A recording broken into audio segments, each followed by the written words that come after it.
All right, and we're about to wrap up posts here. I just want to talk about two quick things that are on here that you're not going to really visit that much, but you may visit once or twice every now and again. And I just wanted to go ahead and go over them real quick.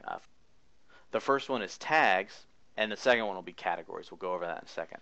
The tags are basically those one-word keywords that you're going to associate with each of your posts. If you wanted to go ahead and if you wanted to just add them right here or be able to edit them here, you're going to go to this tag section. Some themes, but not many, once again, are going to utilize a description of a tag. So maybe if you wanted to use that, you can, but it's not really something that's very big that you needed to do. The categories section is something that you might want to visit. The categories basically is pretty self-explanatory. You have a category name and sometimes a description, but once again, check with your theme on that. But the major thing about a category is you can have this thing called a category parent.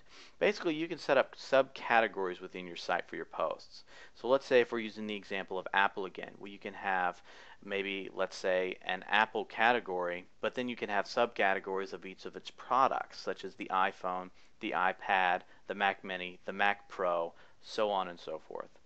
And then within each of those, let's say that you have your iPhone, you can have maybe the App Store, or maybe iPhone Generation 1, or new features, or gossip, or latest news, rumors. So you can kind of nest them upon each other and have a much more structured setup of your blog. So that pretty much does it for categories. One other thing that's a really useful option inside of categories is if you go to your category section and you can see the different options that are available, you can also see how many posts are in your category. So if you have something that's got a whole lot of posts in it, and then maybe a category that maybe only has one or two, maybe you should take out that category and put it somewhere else. It's obviously not really doing what you want it to do. So this is kind of a nice little overview of exactly where the most of your blog content is basically being directed. So that pretty much does it for posts, and next we are going to move on to links.